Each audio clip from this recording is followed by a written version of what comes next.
Corporate connection में अब हमारे मैनेजमेंट को भी जोड़ने का वक्त आ चुका है, लेकिन आपको बता दें कि कॉर्पोरेट कनेक्शन में आज हमारे साथ जुड़ने वाले हैं जेके टायर का मैनेजमेंट। कमर्शियल और पैसेंजर व्हीकल समेत 2 और 3 व्हीलर के लिए टायरों की बड़ी रेंज का निर्माण करने वाली ये कंपनी है और कंपनी के मैनेजमेंट से हम आगे की योजनाओं, क्षमता विस्तार, कच्चे माल की कीमतों में इजाफे से लेकर कीमतों पर दबाव समेत चौथी तिमाही के नतीजों पर भी हम चर्चा करेंगे। हमारे साथ जुड़ गए हैं जेके टायर के प्रेसिडेंट अनुज कथुरिया। लेकिन चर्चा से पहले जेके टायर के सफर पर एक नजर डाल लेते हैं।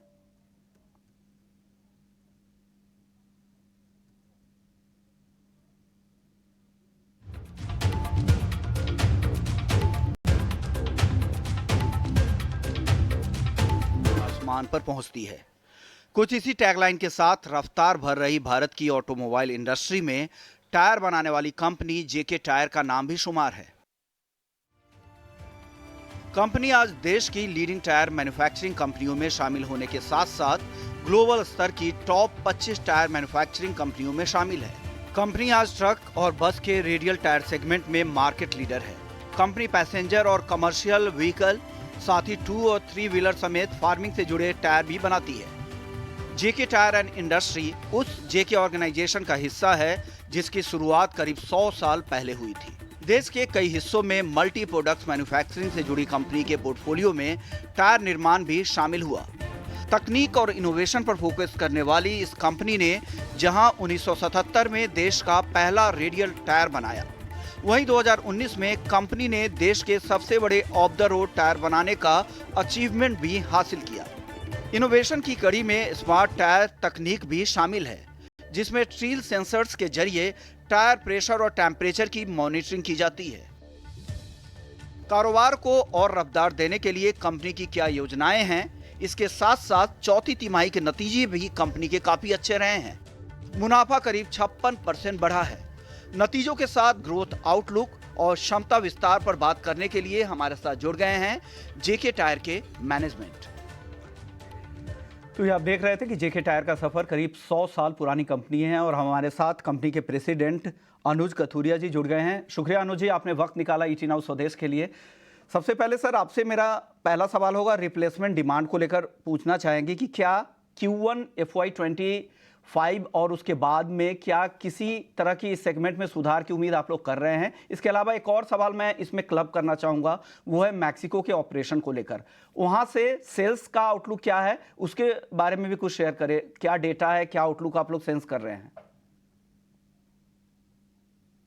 तो हम पहले इंडिया की बात करेंगे। यहाँ पे जो डिमांड है रिप्लेसमेंट मार्केट में, आगे जो अभी साल शुरू हुआ है उस पर हम उम्मीद करते हैं कि ये डिमांड बनी रहेगी रिप्लेसमेंट मार्केट में। पैसेंजर कार सेगमेंट में और कमर्शियल व्हीकल दोनों में हम डिमांड अच्छी देख रहे हैं रिप्लेसमेंट मार्केट में। पैसेंजर कार सेगमेंट जहाँ तक बात करें, हमको उम्मीद है कि इसमें हाई सिंगल डिजिट ग्रोथ रहेगा इस साल, कार प्रोडक्शन का भी और जो टायर्स की डिमांड है वो उस पर भी।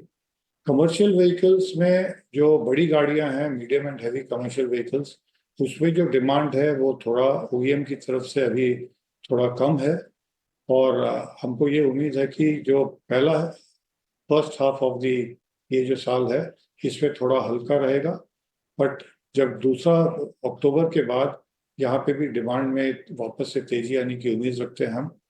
रिप्लेसमेंट मार्केट की बात करें कमर्शियल व्हीकल्स में, तो डिमांड अभी भी है और आगे भी आने वाले महीनों में भी ये अच्छा बना रहेगा।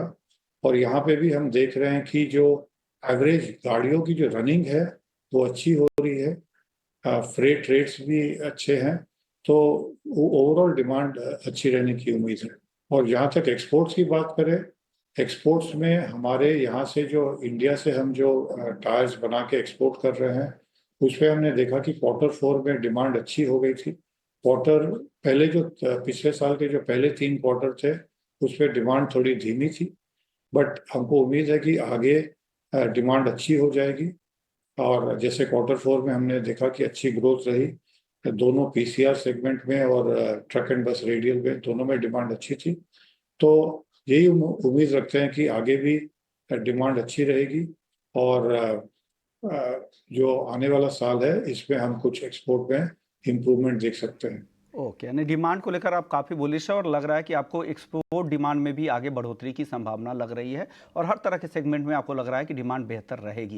लेकिन चलिए एक और इफेक्ट के बारे में मैं बात करना चाह रहा हूँ अनुज जी। इस साल ईपीआर यानी जो एनवायरमेंटल प्रोटेक्शन रजिस्ट्रेशन होते हैं उसके इम्पैक्ट के बारे में बताया और FY25 में इसका क्या असर हो सकता है। इसके अलावा यदि आप हमें ये भी समझने में मदद कर सके कि आप इसका कैलकुलेशन ईपीआर का कैसे करते होंगे आप लोग।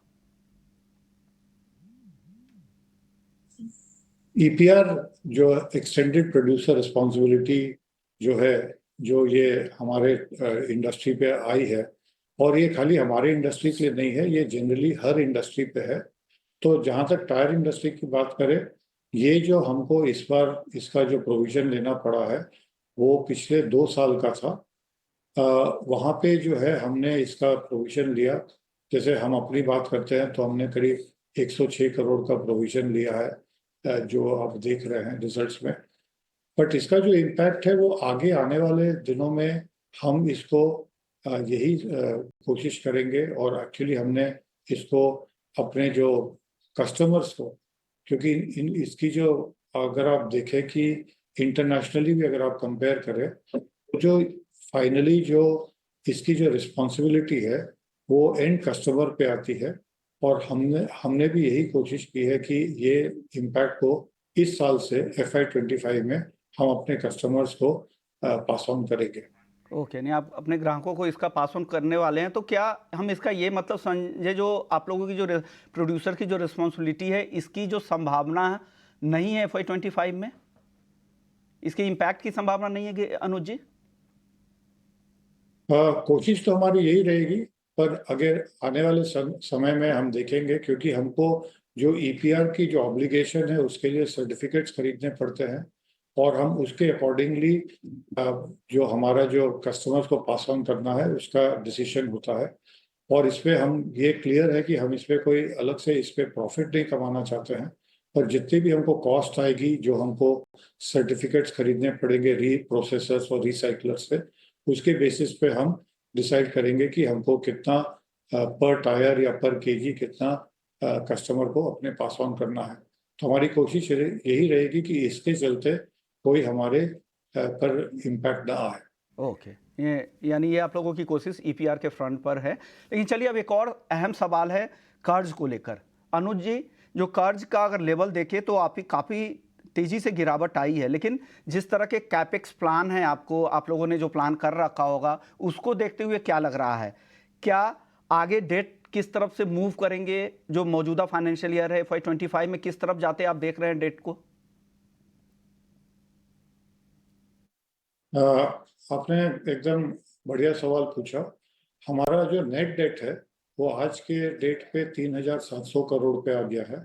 इस साल में FY24 में करीब 18% का हमने इस पे रिडक्शन किया, 800 करोड़ का रिडक्शन किया है डेट पे। और आप जैसा जानते हैं कि हमारे आगे कैपेक्स प्लान्स है, हम एक्सपेंशन प्रोजेक्ट्स पे काम कर रहे हैं, चाहे वो पीसीआर में हो, टीबीआर में हो, या ऑल स्टील LTR पे हो। तो इसके लिए हमने करीब 1400 करोड़ का कैपेक्स प्लान अनाउंस किया है, जो कि FY25 और FY26 में पूरा होगा। तो इसके लिए हमको फंड्स की ज़रूरत पड़ेगी। तो इस प्रोजेक्ट के लिए जहाँ तक हम कोशिश करेंगे कि इंटरनल अक्रूवल्स हो, पर डेट भी होगा, और साथ साथ हमारे और रीपेमेंट प्लान्स भी हैं जो हमारे लॉन्ग टर्म डेट है उसके। तो ओवरऑल देखा जाए तो हम ये कोशिश करेंगे कि हमारा जो नेट डेट पोजीशन है FY25 में, वो जितना हमने इस बार रिड्यूस करके जिस लेवल पे ले आए हैं, हम उसी लेवल पे उसको मेंटेन करने की पूरी कोशिश करेंगे। ओके, यानी जो डेट लेवल आप लेकर आ चुके हैं उसी के आसपास इसे मेंटेन करने की कोशिश करेंगे आने वाले क्वार्टर्स में भी। लेकिन जो प्लान आपने कर रखा है, कैपेक्स प्लान कर रखा है, उस पर ज़्यादा फोकस होगा, इसलिए डेट को यहाँ से बहुत ज़्यादा घटाने पर नहीं फोकस होगा, इसको मेंटेन करने पर अब फोकस ज़्यादा होगा। लेकिन चलिए अब एक और सवाल अनुज जी मेरा आपसे ये होगा, जिस तरह से रॉ मटेरियल के कॉस्ट बढ़ रहे हैं FY25 में, क्या लग रहा है? नेचुरल रबर के प्राइसेस भी अगर आप देखें, इंटरनेशनल मार्केट में भी अगर आप जाएँ तो करीब करीब 25% के आसपास की बढ़ोतरी दिख रही है। तो क्या लग रहा है, अचानक से तो Q4 में भी इसके दाम बढ़े थे, आगे क्या इसका दबाव दिखेगा, इसका क्या असर दिखेगा रॉ मटेरियल प्राइसेस बढ़ने का? एक्चुअली देखा जाए तो जो हमारे रॉ मटेरियल बास्केट है उस पे हमने पिछले क्वार्टर जैसे क्वार्टर 4 पिछले साल का उसी में देखा था कि थोड़ा रॉ मटेरियल प्राइसेस ऊपर जाना शुरू हो गए थे और हमने पिछले साल कुछ सेलेक्ट एसकेयूज में अपने प्राइस को भी रिवाइज किया था। क्वार्टर 1 की बात करें तो हमको ये लगता है कि इस बार क्वार्टर 1 में 3 से 4% का रॉ मटेरियल बास्केट पे इम्पैक्ट आएगा और उसकी जो पूरे साल की बात करें तो हमको ये उम्मीद है कि कम से कम इस बार 5 से 6% का हम रखते हैं कि रॉ मटेरियल प्राइसेस बढ़ेंगे, पर कहना बड़ा मुश्किल है इस समय। हमको क्वार्टर बाय क्वार्टर इसको बहुत ध्यान से देखना होगा और हमारी यही कोशिश रहेगी कि हम इसको किस तरीके से मिनिमाइज कर सके इस इम्पैक्ट को। और जहाँ तक बात होगी कि इसको हम कितना जैसे हमने कुछ इंक्रीजेस लिए हैं, क्वार्टर 1 में भी हमने अपना प्राइस इंक्रीज लिया है, उसी हिसाब से हम इसको कैलिब्रेट करते रहेंगे और बहुत ध्यान से इसको वॉच करेंगे कि कैसे हमको इसको मॉनिटर करना है और आगे इस पे क्या काम करना है। बिल्कुल, यानी रॉ मटेरियल एक अहम हिस्सा भी है आपके प्रोडक्ट के हिसाब से, टायर के हिसाब से, और कमोडिटी की कीमतों में कंट्रोल करना ये आपके हाथ में तो है नहीं, लेकिन आपकी कोशिश यही होगी कि इसे कैसे कम से कम करें, अपने कॉस्ट को कम से कम करें। और पहले भी आपने पिछले क्वार्टर्स में भी आपने प्राइस इंक्रीज लिए थे और आगे भी इस पर आप विचार कर सकते हैं। शुक्रिया अनुज जी, आपने वक्त निकाला हमारे लिए और जेके टायर की क्या प्लान्स है, क्या कैपेक्स प्लान्स है, डेट को लेकर उनकी क्या योजनाएं हैं और आगे ग्रोथ को लेकर आपके क्या प्लान्स है, इस पर सारा व्यू आपने बताया। टायर के मैनेजमेंट से बातचीत कर रहे थे, उसके शेयर पर भी व्यू ले लेते हैं। गिरीश जी बताइए, जेके टायर के शेयर पर आपका व्यू क्या है? मैनेजमेंट को आपने सुन ही लिया और नतीजे भी आपने देखे, अब क्या करना चाहिए यहाँ पर? देखिए, फंडामेंटली नतीजे बहुत अच्छे हैं क्योंकि अच्छा बेसिकली अगर हम क्वार्टर 4 की भी बात करें तो पैट काफी अच्छे तरीके से डेवलप भी हुआ। जैसे कि ऑलरेडी मैनेजमेंट को भी हमने सुना तो जो प्रॉफिट रेशियोज है, इनके जो प्राइस रेशियोज हैं वो काफी सिस्टमेटिकली बढ़ा है। डेट को काफी रिड्यूस कर दो तो कहीं पे भी एक स्ट्रॉन्ग पॉइंट के तरीके से आता है। इमीडिएटली अगर शॉर्ट टर्म व्यू है तो शॉर्ट टर्म के लिए तो मैं डेफिनेटली इस लेवल पे सलाह नहीं दूंगा किसी को भी एंट्री करने के लिए। बट हाँ, अगर आपका व्यू लॉन्ग टर्म है तो धीरे धीरे इसको बाय कर सकते हैं। 400 से लेकर 420 424 तक की एक रेंज में ये लोग बाय कर सकते हैं। एंड जो मेरा व्यू है अगले 6 से साल भर के टाइम फ्रेम के लिए वो 550 का है। ऑलरेडी हम देख रहे हैं कि कंपनी का एक्सपेंशन प्लान बहुत सिस्टमेटिक तरीके से आ रहा है। एंड क्योंकि हम इंटरनेशनल ये बस बेसिकली एक सेक्टर है जो इंटरनेशनली ही मूव करता है। इसकी कहीं ना कहीं बैक एंड जो रॉ मटेरियल है वो इंटरनेशनल कमोडिटीज में काउंट होती है। तो इंटरनेशनली भी काफी चीजें सुधर रही है, तो उस सेंस में हम लोगों के लिए काफी बुलिश है। And apart from that, tyre industry की जो ग्रोथ है अगर हम देखें तो इनका जो बैक पॉइंट है वो कंप्लीटली बेस्ड ऑन कि व्हीकल्स का कितना ज्यादा अच्छा मूवमेंट होता है। तो हमने रिसेंटली देखा है कि 50% की बहुत अच्छी ग्रोथ निकल के आई थी रिसेंटली क्वार्टर 4 के सेल्स के अंदर भी, एसयूवीज और पैसेंजर व्हीकल्स के अंदर। तो कहीं पे भी ये वाला जो पॉइंट है वो बहुत अच्छा इंपैक्ट करता है सभी टायर कंपनीज को लेकर। तो जेके टायर्स में इसलिए हम लोग काफी बुलिश भी हैं।